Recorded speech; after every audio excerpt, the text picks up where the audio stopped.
Shinben Book 6, Chapter 172. Bago nga mapunta sa Makati ang bola ay humarap pa sina Mario C at Knight Abad sa mga manonood.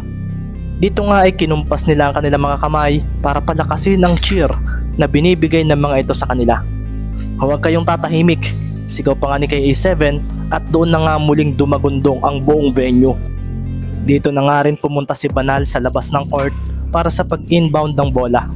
Sa pagbigay nga sa kanya ng referee noon, ay siya na nga rin paghahanda ng mga manlalaro ng Kalaban sa kanilang side. Kuya Marky, huwag mong papabayaan si Banal, sabi nga agad ni Ricky. Oo, alam ko na yan, copy. Sagot ni Marky na seryosong pinagmasdan ang bagong pasok na player ng Kalaban na babantayan niya. Sandali nga rin siyang napatingin sa manlalaro si Kumiya at napasulyap kay Marlon. Hindi sa iyo aabot ang isang iyan, sabi ni Lee kay Marlon. Siguro, pero hindi ako magiging kampante. Kalmadong wika nga ni Magbuo. Sa pagdating nga ni Kumiya sa kanyang tapat, ay agad na siyang napahanda. Si Abad naman ay dumating na sa side nila at sa pagkakataong ito ay si Ibanez ay agad na nga siyang hinarangan. Si Ricky naman ay marahan nakatingin doon at marahan namang lumalayo si Jalandoni sa kanya. Ido-double team ba namin si Abad?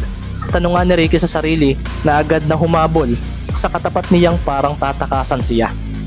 Habang pinapatalbog nga ni Abad ang bola at seryosong pinagmamasdan ng kanyang katapatan, ay isang bigla ang pagkaliwa agad ang ginawa niya.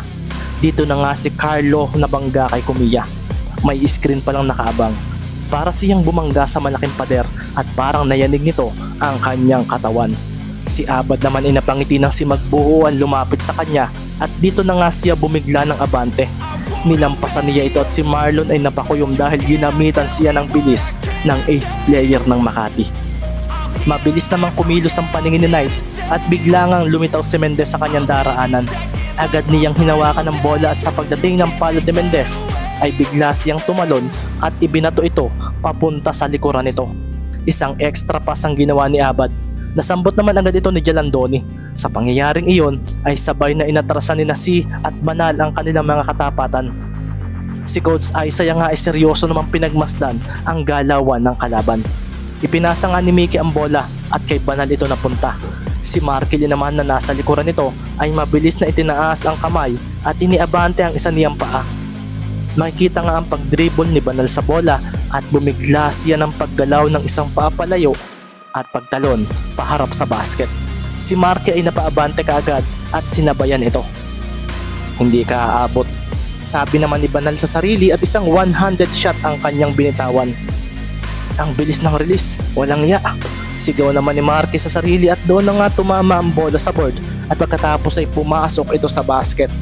Paglapag nga ni Banal ay agad na nagtakbuhan ng mga players ng Makati sa side ng Calapan City. Kumawala lalo ang malakas na cheer ng Makati crowd. Sa pagsambot nga ni Mendez sa bola ay agad niya itong itinawid sa gitna. Agaran ding lumapit sa kanya si Marlon para sa screen at isang mabilisang pag-switch ng defenders ang naganap. Pinatalbog nga ng mabilis ni Ricky ang bola habang si Kumiya ang bumabantay sa kanya. Sa pagkakataong ngayon ay biglang napatakbo si Jalandoni at nang makita ito ni Mendez ay agad niyang ibinato ng pataas ang bola papunta kay Magbuo. Ito na nga ang pick and roll play nilang dalawa. Si Abad naman at si ay napakilos bigla at si Banal ay agad na humanda sa may basket. Sa pagsambot nga ni Magbuo sa bola ay nakita agad niya ang tatlong kalaban na papalapit sa kanya. Hindi papayag ang mga players ko na magawa ninyo ang gusto ninyo, sabi nga ni Coach Jawo sa sarili at napakuyom siya nang gawin na nga ni Magbuo ang extra pass. Papunta nga ito kay Ibanez na nasa likuran ni Abad. Sa pagdating ng bola kay Ibanez ay doon na nga bumigla ng litaw sa harapan niya si Jalandoni. Umabante ito at si Carlo ay naapike sa nangyari. Hinawakan niya agad ang bola at mabilis na hinanap si Mendez. Kaso hinarangan ito ni Abad. Defense! Defense! Defense! Bulalas nga ng crowd. Itinaas naman ni Magbuo ang kamay niya sa may basket at nasa likuran nito si Kumiya. Tama, ito nga ang naisip ni Ibanez at ibinato niya ang bola kay Marlon. Kasunod nga noon ay ang bigla ang pagdalaw ni Marlon. Umabante ang isang paa niya at sa pagharap niya sa basket ay bigla niyang itinaas ang bola upang pakagatin si Kumiya. Umabante nga ang kanyang defender at agad niyang iniwasan ito. Sa paglampas ng kanyang katawan ay doon na nga siya tumalon. Isang dream shake move iyon at walang kahirap-hirap niyang inilagay ang bola sa basket. Si Coach Isaiah nga ay napapalakpak at napatango agad ang kanyang mga players dahil nagets nila ang naisabihin nito. Si Marlon daw ang pasahan nila ng bola dahil kung hindi raw ito mahuhuli ng katapat nito ay siguradong napakadali raw sa kanila ang pumunto sa may basket. Sa pagsambot naman ni Abad sa bola ay bumigla siya ng abante nang heto na naman daw si Mendez sa mga biglaang paglitaw nito. Iniiwas niya ang bola at alam niyang maaabutan ito ng maliit na kalaban niya kung kaya bigla niyang pinalo ito. Ang bola nga ay tumama sa sahig at doon na nga lumitaw si Mario C. Nagwala lalo ang mga manonood at sa pagdating ng Makati players sa side nila ay siya naman paghinto ni Mario. Hindi raw sila nagmamadali at ngayon nga ay may kitang bumigla ng takbo si Abad at si Mendez ay bumangga sa screen ni Kumiya. Parang bumangga si Ricky sa malaking halimaw. Parang tumalbog siya rito at agad siyang napailing. Si C naman ay mabilis na ibinato kay Abad ang bola at doon na nga napatakbo si Ibanez. Iniwanan nga nito si Jalandoni at nang makita ito ni Abad ay bigla niyang pinakawalan ng bola at ipinasa pa ito ng isa. Nasambot ni Mickey ang bola at walang bumabantay rito. Tumingin nga ito sa basket at doon na nga napasigaw si Coach Isaiah. Huwag ninyong pabayaan kahit sino, sabi nga niya at si Mark ay napaabante papunta rito. Nang makita naman ito ni Jalandoni ay bigla niyang ibinato ang bola kay Banal. Si Magbuo ang naiwan sa may basket at dito na nga napangiti si Coach Jawo. Pinakawalan agad ni Banal ang bola at si Marlon ay sinabayan agad ito. Hindi natamaan ni Magbuo ang bitaw ni Banal at lumampas ang bola sa basket dahil sa may baseline ito tumalon. Hindi isang tira ang ginawa nito dahil isa ay yung extra pass. Sa pagsambot nga ni Abad ay marahan siyang huminto at doon na nga makikita si Dison sa ere. Ngumiti si Abad at nang tatalo na siya ay bigla na lang may palad na pumatong sa bola. Lumitaw bigla si Mendez at agad na hinila nito ang bola mula sa kamay ng ace player ng Makati. Si Abad naman ay nagdilim ang paningin at bigla niyang inilaban ang kanyang hinahawakan. Kaso, bumitaw bigla si Mendez at napalakas ang galaw ni Abad. Marahang ngumiti si Mendez at sa paggalaw niya ay makikita nga si Dison na nakalapag ng maayos. Sa paghinto naman ni Abad ay dito na nga napakuyom si Coach Jawo dahil dalawang kalaban ang bumantay rito sa may baseline. Si Mendez at Dison. Sugod. Sabi pa nga ni Dison at si Abad ay napangiti at bumigla ng atras ang isang paa. Tumalon ito at isang step back jump shot laban sa dalawang defenders ang kanyang ginawa. Sinusubukan pa ninyo ako? Bulalas nga niya at may kita nga ang tatlo sa ere. Si Abad nga ay pinakawalan ng bola at doon na nga napakuyom sina Mendez at Dison dahil hindi nila natamaan iyon. Paatras na lumapag si Abad at sina Ricky at Larry ay napatingin na lang sa bola. Dumiretso iyon sa basket, kaso nang pumasok ito ay iniluwa pa ito ng ring. Napakuyom tuloy si Abad at mula sa harapan ng basket ay tatalo na sana si Magbuo kaso hindi siya nakagalaw nang dikitan siya ni Kumiya. Umabante ito sa kanya at doon na nga napatayo ang mga manonood dahil umalingaw-ngaw ang pag-rebound ni Jalandoni sa bola. Sa paglapag nga nito ay siya namang pagharang sa kanya ni Lee na nakataas sa mga kamay. Napangiti si Jalandoni at pinadaan niya ang bola sa tabi nito. Isang extra pass papunta kay Banal ang nangyari at sa paghawak nito sa bola ay agad din itong tubingin sa basket at tumalon.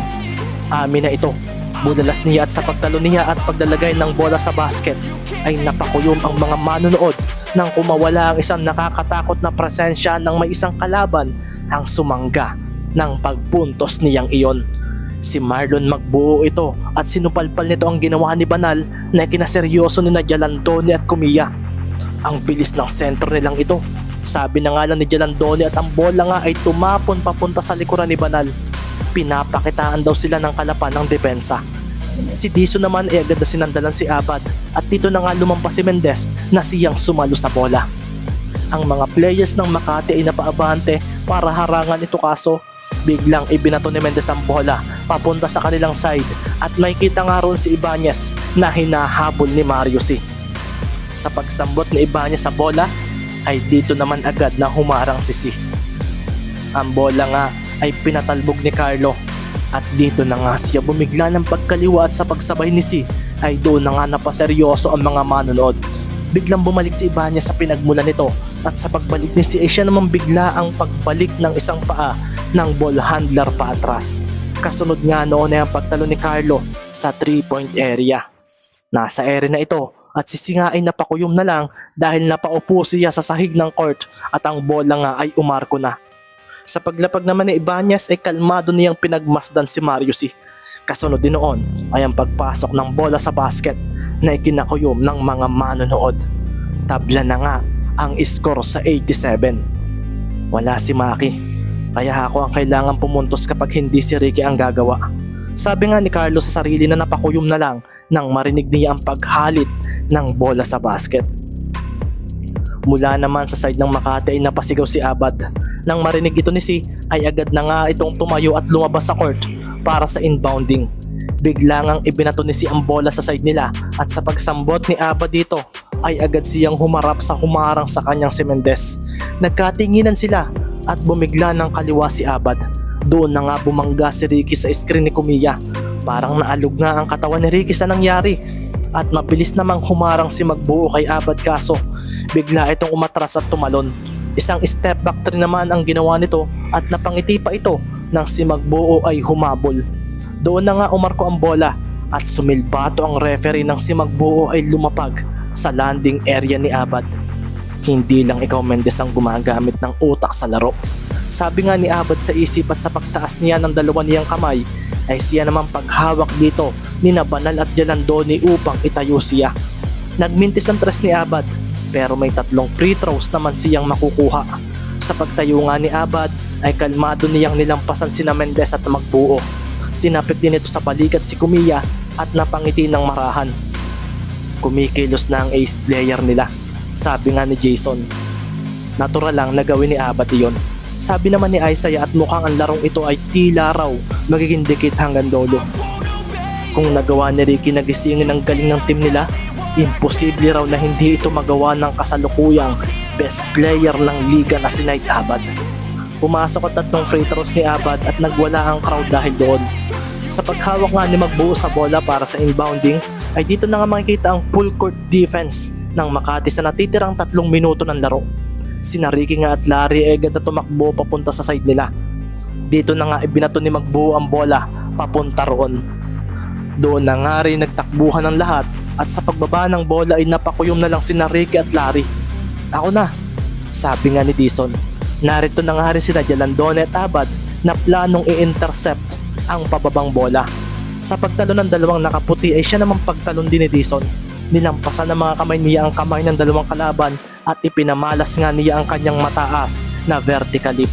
Pinalo ni Larry ang bola at sa pagdiretso nito sa likuran ay bigla namang lumitaw si Mariussi. Ito nga ang sasalo sa bola. Si Ricky naman ay biglang umabante at nilampasan ito. Seryosong depensa na lalo sila. Sabi nga ni Ricky sa isip at agad niyang pinalo ang bola papunta kay Carlo. Naunahan niya si Si kaso sa paghawak ni Ibanez sa bola ay agad na dinikitan ito ni Jalandoni. Huwag silang papuntusin, sigaw ni Abad at nakakabinging cheer din ang ginawa ng mga nagtayuan ng mga manonood. Napahinto si Carlo at nang makita niya ang paglampas ni Magbuo sa hindi kalayuan ay agad siyang tumingin kay Ricky na biglang tumakbo. Tumalon nga siya at pinakawalan ng bola. Ipinasa niya ito kay Mendez. Hindi, iyon nga ang inaasahan ng kalaban kaso sa ibang direksyon napunta ang bola. Si Magbuo ang sumalo ng bola at dahil hindi raw rito aabot si Kumiya ay malaki ang chance na maka-score daw ito. Sa paghawak ni Marlon sa bola ay siya ring pagdiretso niya sa basket. Sa pagdating niya sa harapan ay doon din biglang lumitaw si Abad at Jalandoni. Si Lee naman ay lumitaw sa corner at alam ito ni Marlon. Bigla nga niyang binitawan ng bola at doon na nga napaseryoso ang mga players ng Kalapan nang ma-intercept ito ni Dennis Banal. Naagaw nga ng Makati ang possession at nagwala ang crowd lalo na nang magtakbuhan sina Abad at Si papunta sa side nila. Si Banal nga ay ibinato ang bola kaagad sa kakampi niya. Doon na nga nagwala ang mga manonood dahil sa pagsambot ni Abad ay agad siyang nilampasan ni Mendez. Kaso bumigla ng pagkaliwa si Abad at muli na namang nabangga si Ricky sa screen na ibinigay ni Kumiya. Napaupo si Ricky sa sahig dahil sa impact noon at si Abad naman ay agad na lumayo. Dito na nga rin dumating si Ibanez at sa pagtalo ni kay A7 ay bigla na lang nag-alangan si Carlo na sumabay dahil sa posibleng foul. Ikinasigaw nga ito ni Coach Isaiah at natauhan na lang si Ibanez nang si Abad ay lumampas sa kanya. Dumiretso ito sa basket at ang ace player ng Makati ay muli na namang binubuhay ang momentum ng kanyang team. Sa pagdating niya sa basket ay siya namang paglitaw ni Dison. Bumigla siya ng hinto at sa paghawak niya sa bola ay agad siyang tumalikod at pumihit palayo. Isang turnaround jump shot mula kay Abad ang ginawa nito laban sa depensa ni Dison. Ang taas ng palo ni Dison pero pinadaan ni Abad ang bola sa tabi ng mga braso nito.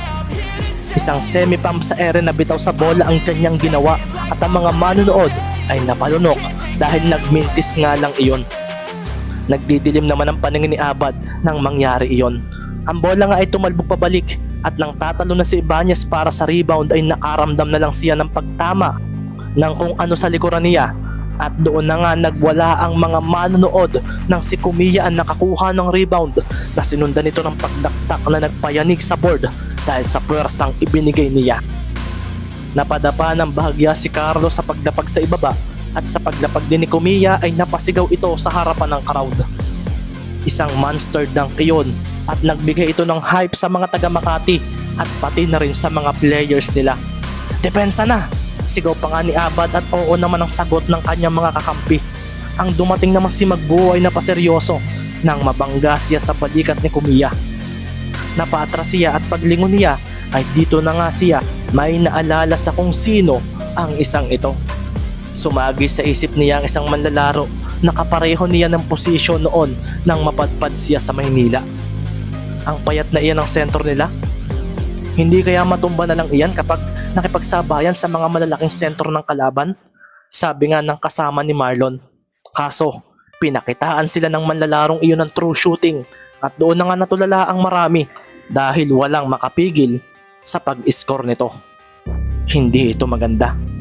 Sineset nila ang isip namin na pang depensa lang ang Kumiya na ito.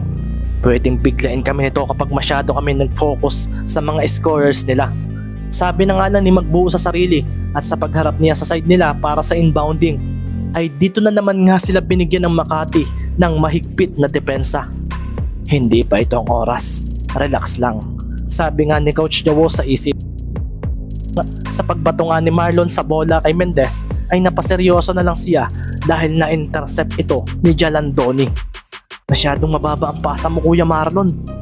Nasabi na nga lang ni Ricky sa sarili at sa pagtingin niya sa bola ay wala na ito sa umagaw nito. Nakay Kumiya na ang bola at dumiretso ito sa harapan ni Magbuo. Napakuyom si Marlon at sa pagtaas niya ng kanyang kamay at paghanda sa pagtalon ay ang pagtalikod naman bigla sa kanya nang nasa kanyang harapan. Kasunod noon ay ang pagpihit nito paharap at pagtalo ng mababa dahil sa bigat ng katawan nito. Isang turnaround jumper iyon at makikita nga si Magbuo na humarang kay Kumiya. Marahang napangiti si Kumiya at isang pasa pa pala papunta sa kaliwa ang kanyang pinakawalan. Doon na nga lumampas si Abad at sa paghawak nito sa bola ay doon na nga napatayo ang mga manunood nang tumalon ito papunta sa basket. Mataas ang naging pagtalo ni Abad at sa pagdating niya sa basket ay doon na nga niya idinakdak ang bola gamit ang dalawa niyang kamay. Sa paglapag nga niya ay doon na nga siya napangiti at napaharap sa mga manunood na nag-chant ng MVP para sa kanya. Naging 94-87 nga ang score at isang 7-0 run ang ginawa ng Makati matapos ang pagtabla ng score sa 87. Napakuyong pa nga si Abad at napatalon para sabayan ang hype ng crowd. Ayos ba? Bulalas pa nga niya habang nakatingin kay Mendez na marahang napangiti. Ayos na ayos. Sagot ni Ricky na naglakad na para sa bola na mapupunta na sa kanila. Wala kasing silbatong ginawa ang referee. Walang timeout na magaganap mula sa team nila. At sa pagpasa ni Magbuo sa kanya ng bola ay heto na nga ang ace player ng Makati sa kanyang harapan kasama si Jalandoni. Isang double team defense agad ang ibinigay sa kanya na nagbigay ng malakas sa datingan sa mga manlalaro ng Makati. Huminga naman si Ricky ng malalim at sa pagtunghay niya ay dito na siya napangiti. Nag-e-enjoy raw ang kalaban sa paglalaro. Kaya dapat ay sila rin.